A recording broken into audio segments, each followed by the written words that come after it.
So we have just come out of one of the world's most frustrating meetings where the person we met with was completely unprepared. It was a total waste of our time. So we cut it short and said, get back to us in a couple of weeks. Let's reschedule when you are actually ready to have this meeting.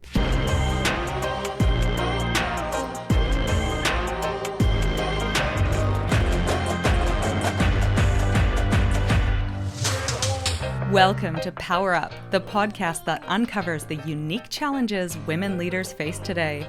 Join your hosts, Nat and Kristen, as we dive into the tough topics and provide actionable insights you can apply right now. Don't forget to hit subscribe so you don't miss any episodes. Hello everyone, meeting overload. We've done some informal polling on this and Powrsuitors claim to spend 80 to 90% of their day in meetings. Was that surprising to you, Kristen? I don't know. I hate to say it, but I'm probably not all that surprised. And then the other poll we put up on LinkedIn yesterday was take a look at your calendar and is it full of really great meetings? Do you have the right balance? Or are there a bunch of ineffective meetings in there? And 60% replied probably some ineffective meetings in there. Such a great opportunity for leadership and to start to make small changes to how your organization does meetings if you're noticing that. So it is time to sort this out. I mean, it's ridiculous, and it's probably something to do with COVID and everyone ending up in Zoom every day. And I think one of the things I've been thinking about a lot and talking about a lot is this idea of we've just been so reactive for so long that it's actually we all have to take a reset and pivot to being proactive again. Yeah. And so let's sort out meetings today, which directly supports our mission to give you the tools and confidence to build a career on your terms without spending 90% of your life in meetings, unless that is your dream. Yeah. And it is important because we did an article a while ago on focus time and how important it is to block out those chunks of time where you're actually doing important work, strategic work that moves the needle for an organization. And when you're spending your days in meetings, you're missing out on that focus work time and actually delivering really important work. Often, I know when you spend a day in meetings, you go, damn, now I have to go home and get some work done and actually do that work, which isn't fair because you're doing your focus time in the evenings during work, which is not cool. And finally, by us having far too many people sitting in meetings, we're wasting, billions in productivity. One of the best things I ever heard someone say was if you have 5 people in a 1-hour meeting, that's not a 1-hour meeting, that's a 5-hour meeting. And I think when we start to do the maths like that, and I used to do this sometimes when I was sitting around as a consultant and just calculating the cost of the meeting and just being like, did we get $3,000 worth of value out of this half-hour meeting? And 90% of the time, no. I came up with some interesting notes as part of our research. And let's hope everyone else finds them interesting. Well, I found this one particularly interesting. And in January 2023, Shopify canceled all reoccurring meetings involving more than 2 people. So they came back, new year, new me, and they canceled every single one of them. And that eliminated 77,000 hours of meetings across the company. Now, no doubt some of those meetings have crept back in, but that hard reset was a really brave thing to do. Asana, a tech company, instituted no meeting Wednesdays. I know I've heard of no meeting Mondays, but no meeting Wednesdays, where they've actually eliminated all meetings so people can do deep focus work that day. So I found those really brave and probably something to consider. Even at a team level, people can do that. I really like that. And I think when you think about the world with constraints, sometimes constraints are really, really helpful in innovation and productivity and effectiveness. By cutting meetings as an option, you have to come up with better options. And for women primarily, who do take on the vast majority of the household load on average, sometimes we have more constraints. We can't stay late, we can't work all night, and we shouldn't have to. So actually thinking about some of those really simple examples, and I think there's a bunch of companies that have taken on those no meeting days and individuals who've taken on no meeting days, adding that constraint really does help you think, well, more creatively about how you get work done. Some of my other research uncovered that. Interesting, what is it? Interesting notes? Some interesting notes I've written here. Kristen's Interesting Notes Corner. Is the most common reason given to why we attend so many meetings, and this is backed on research, is fear of missing out. And so this is a challenge for employees to go, if I decline this meeting, how are other ways that I can show my value other than kind of a bum on a seat in a meeting? Absolutely. And I think that's such an interesting one that, and to me, that probably is one of the biggest reasons that we are in meeting overload is the status update meeting and the what's happening and it feels like a quick hack, I'm sure. And I am very guilty of this. I've been there in the past where I needed to be across so much information that the most effective way I knew at the time was to line up a bunch of meetings and get people to feed it back to me. What I didn't do at the time was ask people to prep and come with a really succinct notes, and then secondly cancel those meetings and actually just get written status updates from people and save everyone a bunch of time. So I think that selfish urgency I think you've got in your interesting notes. And I would put Paul tools as well, as that when we use meetings as a tool, it's sort of if you only know a hammer, everything's a nail. If you only think of meetings as your only tool for all of the things we need to do at work, you're going to use them for everything, where there's actually all sorts of different types of work and different types of updates. And when you actually start to think about all the different tools you can use for them, you're getting a lot more time back. Yeah. Well, let's dig into it. So the first point is how to tell if a meeting is needed in the first place. Nat, do you want to share your thoughts on that? Yeah, I like this little diagram we've got on our website, which I think you will link to, I'm sure, in the pod notes. First question is, have I thought through the work? And that is such a vital question that I think is often missed. We are huge fans of collaboration, but collaboration can mean a lot of things. And often work can be done alone. And that can be that planning and prep time to just go, what do I need to know? You don't have to call a meeting necessarily to do that. So that's the first question. Have I thought through the work? If you haven't, schedule time to think through the work and just get it done. Yeah. Now, if you have, the next question is, do I need outside input to progress? Because again, this might be something you can sort out on your own, or do you genuinely need outside input? If you don't, block out the time to do the work. Absolutely. And if you do, does it require a conversation? And that's actually a really interesting question in itself. Do you actually need to tap someone on the shoulder, book time in their calendar? Or is it just a quick question that you could ask? And if you don't need a conversation, send an email. And we say send an email, but it could be a message, an email, whatever the tool your office uses.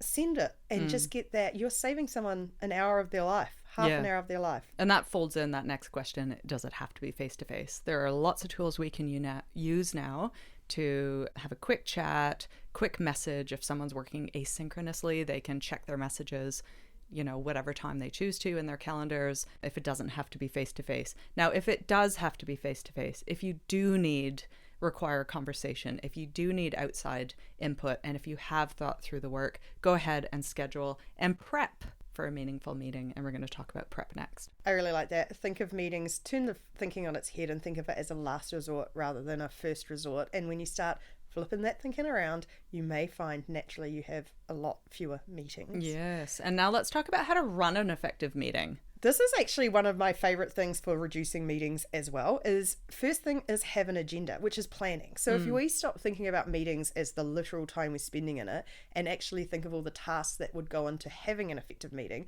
the first one is an agenda, and someone should be very clear on that before they organize the meeting. So why are you meeting? What is the purpose? If that's not clear, don't set up the meeting.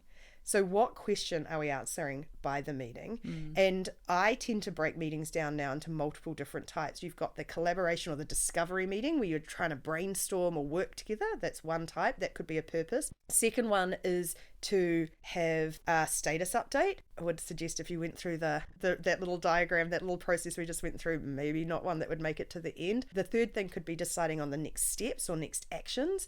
Or the fourth type could be answering a whole bunch of questions if there's lack of clarity. So really getting clear on what are we meeting for. I would say the bulk of the meetings, you should be able to, in your agenda, go, what question are we answering by meeting?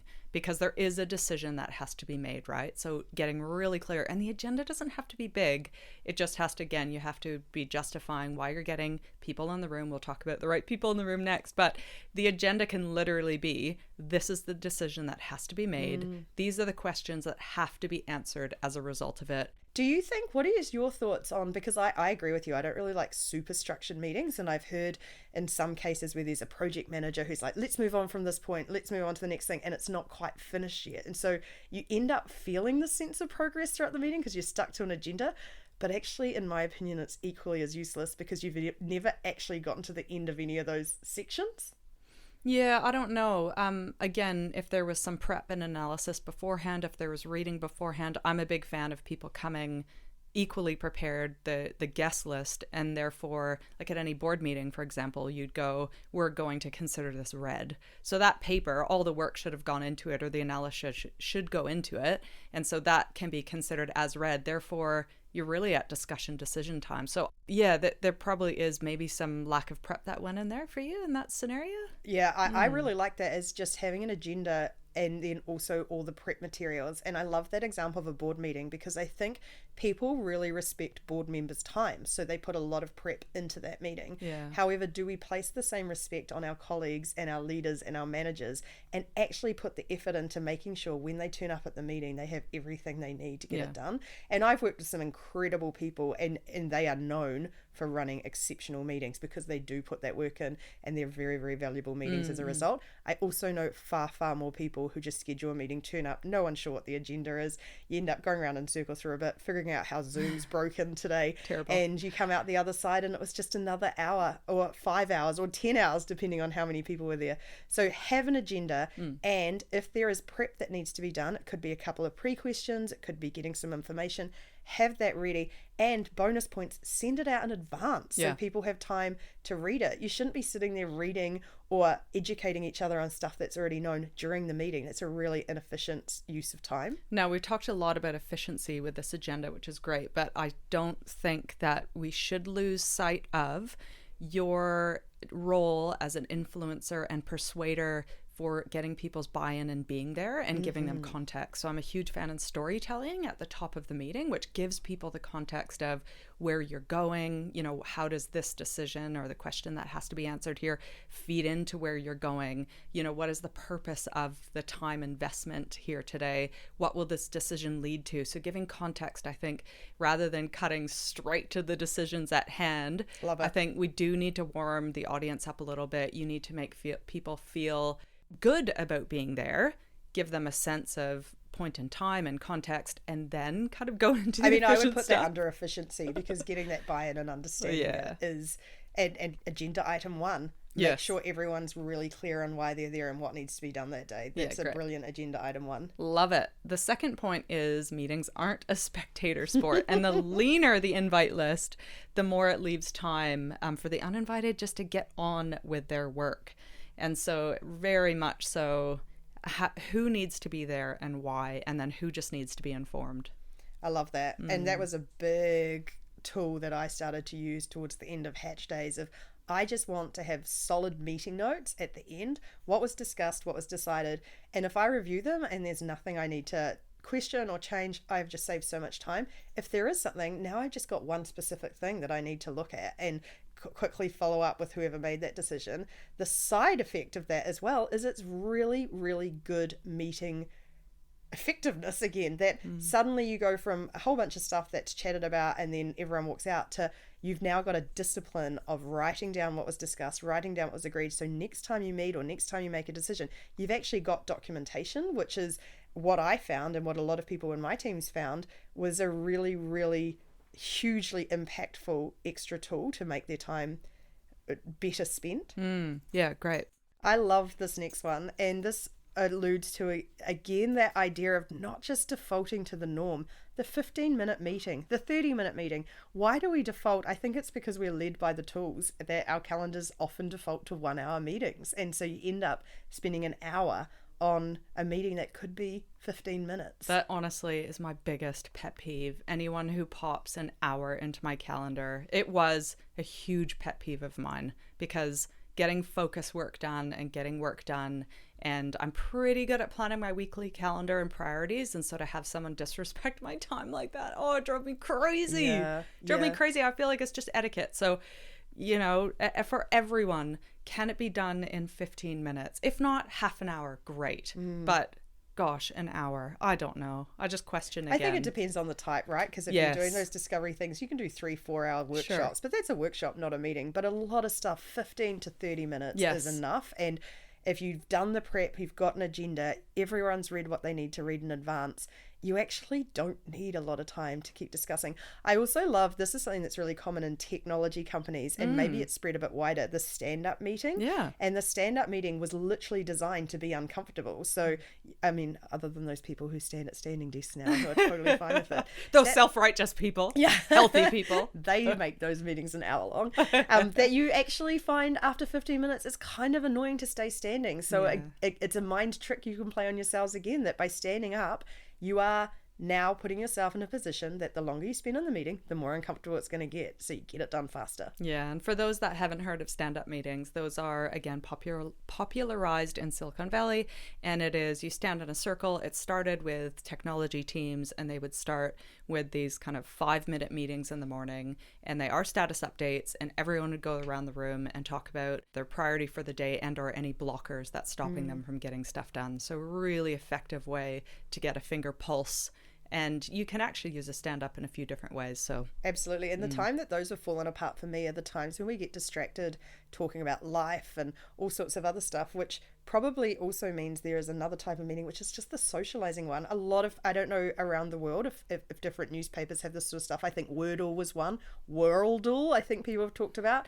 In New Zealand, one of our newspapers has a daily quiz. Having a 15-minute social catch up every day to do one of those activities is quite popular, especially in the world of remote work. And get your socializing done 15 to 20 minutes to 30 minutes, whatever it is, so that you're not sort of mixing the purpose of different meetings. Unless that ends up being the context, and you know, that's a clear part of a 15-minute update on well-being check or interesting. Anyone want to tell an interesting story? Because but that again, the expectation coming is that people come, they're involved, they're engaged. The purpose is a cultural kind of check-in, support, and then move on to business at hand. So again, it's all about setting expectations, but I am a fan of those social gatherings, even though I get a little bit competitive. No, I'm a huge fan of them. And I think what I found with engineers is they get annoyed by them if that's not planned in the agenda. Yeah. And they're there to get the 5-minute stand-up done, and when it's 30 minutes, not cool. Now this one, Nat, I'm going to call you out on this one, because this one is about banning phones. Okay, I'm going to accept the phones. I'm going to call you out on the laptop, and Nat will work on a laptop during a meeting, no longer, and I will have my phone and addicted to my phone. I mean, those I think are coping mechanisms for meetings that are really invaluable. Yes. I never have my laptop or phone out in a meeting where I'm really engaged, and I used to have it out far more when I was there to be across stuff. And then I stopped when I was like, I'm not going to go to the meeting. You're just going to give me notes. Yeah. So I think it is actually, if you find yourself on a laptop or on your phone, you're not engaged in the meeting. So have a probably don't need to be there. Yeah, have a think about why you're even there, because that was something I completely agree. We're both very guilty of that. But it was that I was like, I don't need to be across this. I can just jump in every 5-10 minutes, which is not a great reason to be in a meeting. And other people will have different rules about putting phones on the center of the table or whatever that looks like. But the stats are that handwritten notes are more memorable, and you know, gives you an excuse harder to get share, it. But what's that? Harder to share. Yeah, true. If you do have one note taker, but everyone else can write their own. Some people are big note takers. But yeah, I think if you're on your phone or laptop, that is a sign you should be considering why you're there. Yeah. 2 last tips. Ban the back-to-backs. This is people go from back to back to back, and they even say that. There's a saying now, sorry, I was in back-to-backs.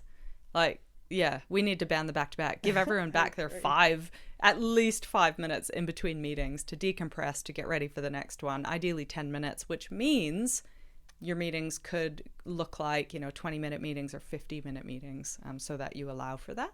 Yeah, I so agree. I'm going to not talk about staying on topic because I think we have talked about it a bit. But the last point from me was working with the company a while ago, and I just thought they had this genius idea of getting instant feedback around meetings. And I've copied it so many times since then.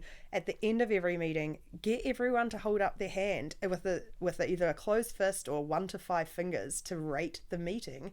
And if anyone rates it a 3 or less, follow up directly as the organizer and get feedback on your meeting, because that, like everything with Powrsuit, iterative improvement. Find out what worked, what didn't work, and improve your meetings next time. That's good. Thank If you. not ruthless, it's great.